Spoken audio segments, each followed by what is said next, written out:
Hallo Klickenabendler, wir sind Essen bei Looping Games and of course we have to speak English. We have a new game in the quadratische Schachtel, 20.000 Meilen unter dem Meer, 20.000 League of Wave Submarino. It's from the famous book and here it lays out and now we are getting the rules.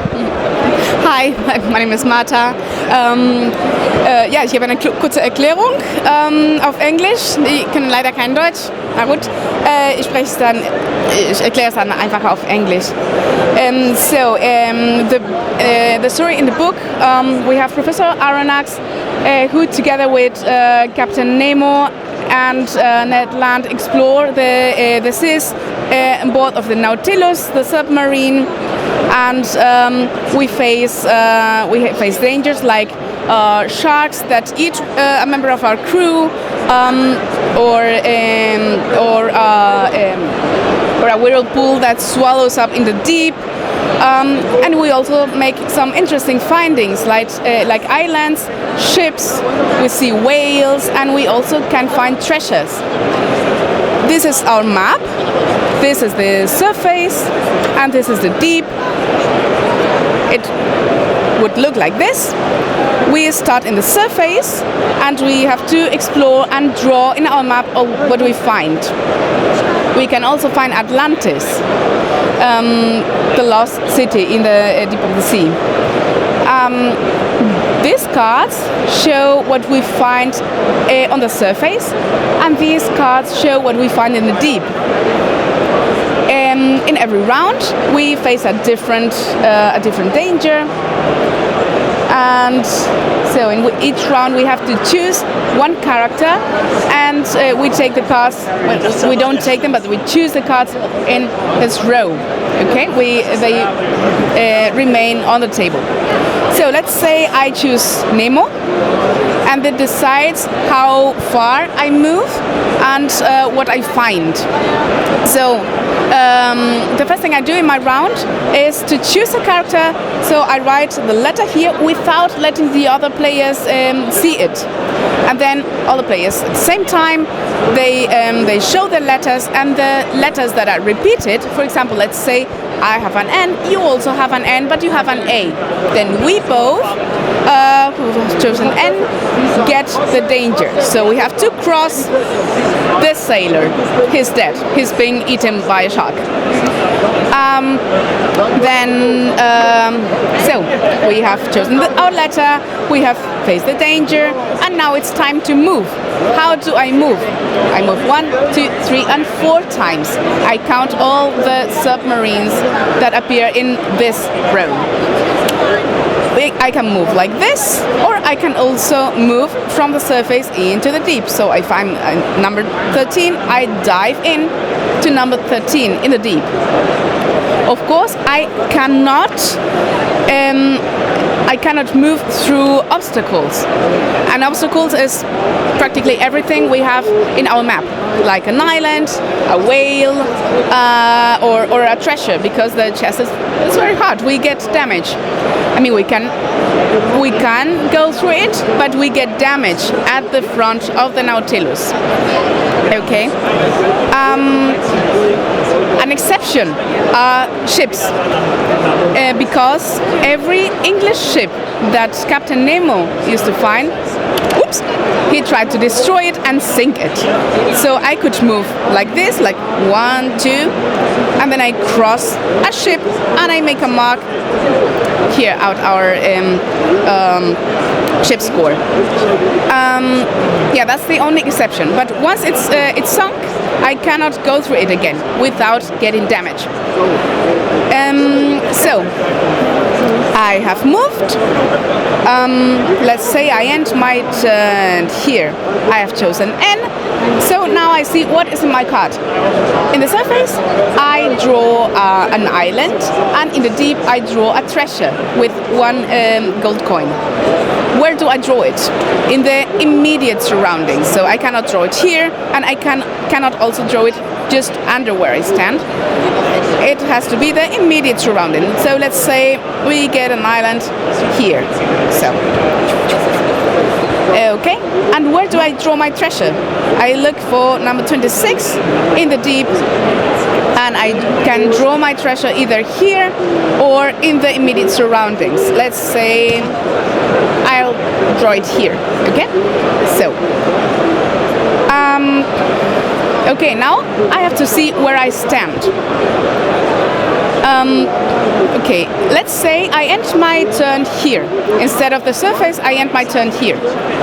I stand right next to a treasure, so I can see it. Then I can cross it. I take the treasure, it's for me, and now I have 1 coin. Okay, what are coins for? Let's say I have to drop through an obstacle because I have no other choice. I'm surrounded, and but I don't want to get damage on the front of my ship, of my Nautilus. Instead of doing a cross here for the damage, I cross my coin, and so I have spent a coin to avoid the damage. Okay, and I am also standing right next to Atlantis, and that means I'm seeing it from this side, so I can mark this side on the map. Okay. So the last step in the round is counting how many islands I see. If I end my row if I end my turn in the deep, then I cannot see any island. It's too dark.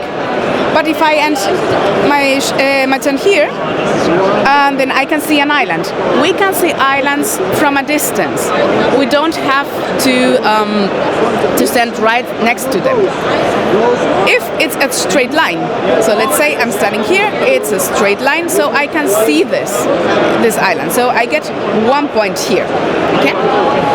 If I stand here, I cannot see this island because there's something in between. So I would write a 0 here. Let's say, for example, I'm standing. Where can I stand? I'm standing here, so I can see 1 island from here, 1 island from here. I cannot see this one, so I write a 2 here. We can also see whales. As you can see, they can be both in the surface and deep. If I am standing right next to a whale, I can cross it and add it to here, so I can count the points at the end of the game. If I'm in the surface and the whale is in the deep, I cannot see it. Some whales are worth 3 points, so I make 3 crosses instead of 1. Okay. We also have seaweed. We don't need to cross them, but we cannot also drive through them without getting damage, of course. But they count for the end of the game. They give points depending on how many they are in a group. So one isolated seaweed gives 1 point, but a group of 2 gives 3 points. Okay. So the round is choosing letter, getting damage, moving, drawing, and counting islands. When the round is finished, we move the cards. The ones on the surface move like this, up, and the ones in the deep move in the other direction. So we have always a different combination. If we, for example, we have a treasure here, then we still have 2 chances to get it. But if the treasure is here, then if we don't get it at the first in the first round, we have lost it. Okay. When we change the round, we also move to another danger. So for the next round, if we repeat the letter, we are going through ice, so we get damage at the front, and in this round we cannot move from the surface in the deep or the other way. Okay. So, and that's how the game goes. So in every round, choose a letter, get in the damage. If you repeat letter, if not, then you don't get it. You're lucky. You move. You draw what you find, cross what you see, and then count the points for the islands. Every 4 rounds, we have some water here on the island points. That means in these rounds, we don't only count the islands, but also the point for the ships that we damaged. So let's say I end this round here.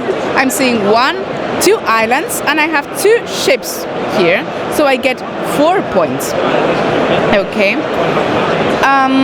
So we have 16 rounds, and when we are done with the last round, then we do the final count. Okay. Then we count how many whales we have seen. Okay, I have seen 3 whales. I write a 3 here. We see how many sailors are still alive. This one is dead. So I sum 3 plus 4 plus 2 plus 1. Then I count my seaweeds. We have already counted. So a group of 2 are 3 points. So 3, 4, 5, 6 points here. Minus the damage, we have minus 1 point here. Then we see which player has seen the most of Atlantis. Let's say I have seen 3 sides, but you have seen 2 sides, and you have seen 4 sides of Atlantis. Then he gets the first place, so he gets 15 extra points.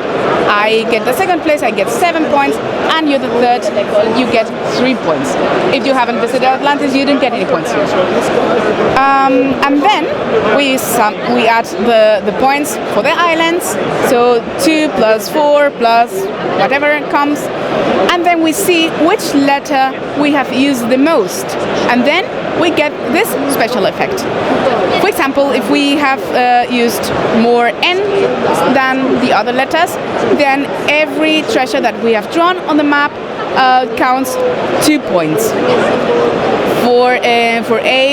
For every side of Atlantis that I have seen, I get 2 extra points, and here for every island I have drawn on my map, I get 2 points. And that's the final score. We add everything together, and that's the final score. Of course, the one with the more points wins the game. Yeah, that's pretty much it. Okay, das war 20.000 Meilen unter dem Meer, ist hier available auf der Fair für 24 € und ist die dritte Neuheit in der quadratischen Schachtel von der Burn Trilogy, wo das erste war, ich weiß gar nicht mehr, die Reise zum Mittelpunkt der Erde war auf jeden Fall dabei und 80 Tage um die Welt.